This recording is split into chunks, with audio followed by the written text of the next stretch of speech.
एक बार पुनः स्वागत है बच्चों फिजिक्स इट्स इजी में। और हम बात कर रहे हैं कक्षा 11 के अध्याय 7 पर कणों के निकाय तथा घूर्णी गति। इसमें हमने 5 वीडियो पहले बना चुके हैं। यदि आपने नहीं देखा है तो डिस्क्रिप्शन में आपको लिंक मिल जाएगा, आप उसकी सहायता से उन्हें देख लें। ये हमारा 6वां वीडियो है और इस अध्याय से संबंधित इसमें हम बात करने वाले हैं बल युग्म किसे कहते हैं, बल युग्म का आघूर्ण किसे कहते हैं और दृढ़ पिंडों के संतुलन से आप क्या समझते हैं। तो आइए अपनी बात को शुरू करते हैं बल युग्म की सहायता से। तो जैसा कि नाम से स्पष्ट है कि युग्म मतलब जोड़ा, बल युग्म अर्थात बलों का जोड़ा। परिभाषित करते हैं कि जब दो समान बल एक दूसरे के विपरीत दिशा में भिन्न भिन्न क्रिया रेखाओं पर क्रियाशील होते हैं तो उनसे बल युग्म का निर्माण होता है।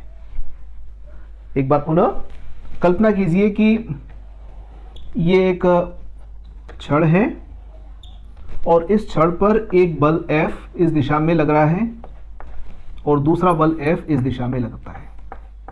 तो हमने कहा कि जब दो समान बल, दोनों के मान समान है F और F, एक दूसरे के विपरीत दिशा में है, ये एक दूसरे के विपरीत दिशा में है और इनकी क्रिया रेखाएं भी अलग अलग हैं। आप देखिएगा कि इनकी क्रिया रेखा, इसकी क्रिया रेखा ये है और इसकी क्रिया रेखा ये है।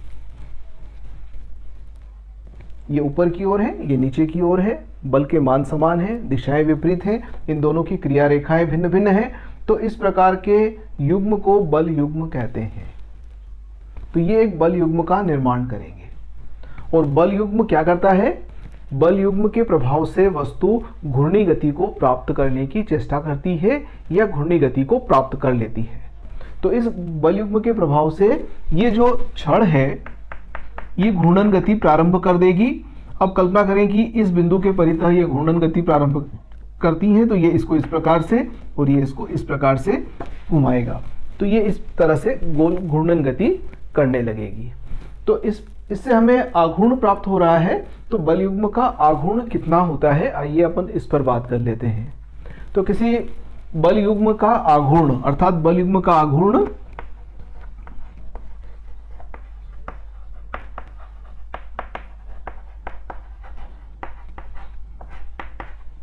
कोई एक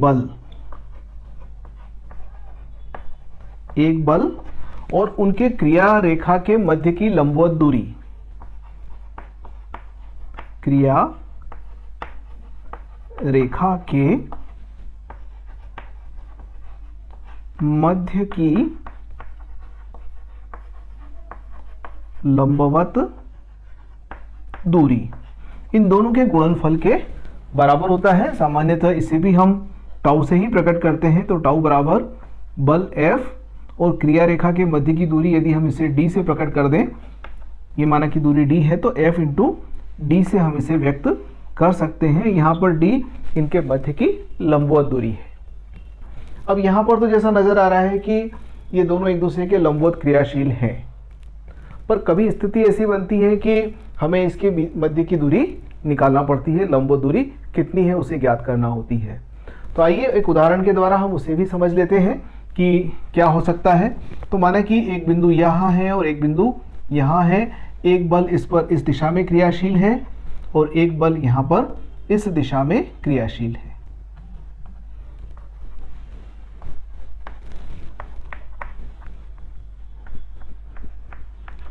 इन दोनों के मध्य की दूरी r है। ठीक, अब इस बल की क्रिया रेखा ये हो गई, इस दिशा में यह क्रियाशील है और यह इस दिशा में क्रियाशील है।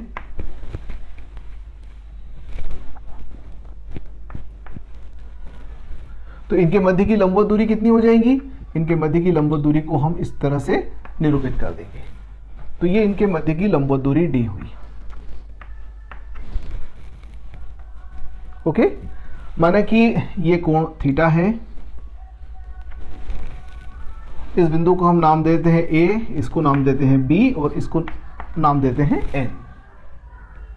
तो यदि यहां देखें तो त्रिभुज ANB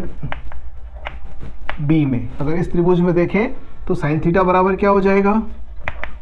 साइन थीटा बराबर लिख सकते हैं ये लंब बटे कर्ण यानी कि BN बटे AB, यानी कि BN बराबर क्या हो जाएगा? R sin theta. अब आइए अपन इस परिभाषा से टाउ बराबर एफ इंटू डी लिख देते हैं। तो टाउ बराबर क्या हो जाएगा, एफ इंटू डी, डी यानी कि ये जो लंबवत दूरी है बी एन, और बी एन को हम लिख सकते हैं आर साइन थीटा। तो टाउ बराबर हो जाएगा एफ आर साइन थीटा, या टाउ बराबर आर एफ साइन थीटा, एक ही बात है। हम चाहे इस रूप में लिखें चाहे इस रूप में लिखें।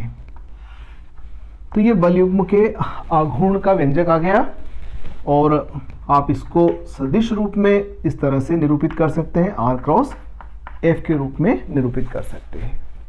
तो जैसा कि हमने बल आघूर्ण के मामले में देखा था कि एक बल के प्रभाव से भी आघूर्ण उत्पन्न होता है, तो बल युग्म से भी आघूर्ण उत्पन्न होता है। थोड़ा सा अंतर यह है कि वहां चूंकि एक ही बल था तो बल गुणित लंबवत दूरी, परंतु यहाँ पर दो बल हैं तो हम दोनों बलों को नहीं लेंगे, बल्कि एक बल कोई भी और उन दोनों बलों की क्रिया रेखा के मध्य की लंबवत दूरी के गुणनफल से हम इसको व्यक्त करेंगे। तो ये बल युग्म का आघूर्ण हो गया। अब जैसे कोई भी वस्तु है, देखिएगा आप, ये वस्तु है, अगर इसको हम संतुलन में लाना चाहें इस प्रकार से, तो आप देखिए अभी ये संतुलन में नजर आ रहा है ना। अब इसको अपन बल युग्म की सहायता से दृढ़ पिंड के संतुलन की बात कर लेते हैं। तो दृढ़ पिंडों के संतुलन पर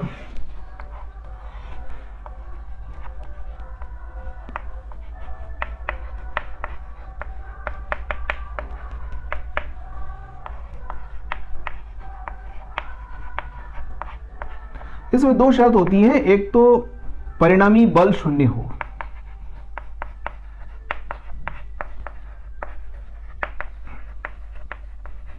अर्थात यदि किसी वस्तु पर लगने वाला परिणामी बल शून्य होगा तो वह पिंड संतुलन की अवस्था में रह सकता है। और दूसरा, परिणामी बल आघूर्ण का मान या बल युग्म के आघूर्ण का मान शून्य हो। वो कैसे? परिणामी बल आघूर्ण शून्य। अब वो कैसे? तो देखिएगा कि माने कि एक छड़ है और हमने इसको यहां पर टिका रखा है इस बिंदु पर।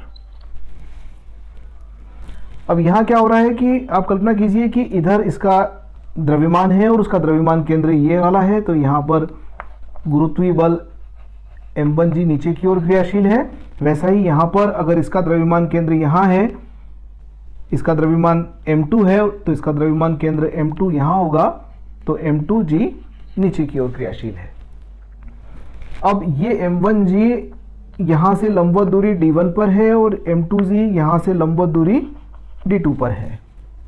तो m1g गुणित d1 ये एक बल आघूर्ण का निर्माण करेंगे जो इसको इस प्रकार से क्लॉकवाइज दिशा में घुमाने की चेष्टा करेगा। उसी प्रकार से m2g इंटू d2 इस प्रकार से घुमाने की चेष्टा करेगा।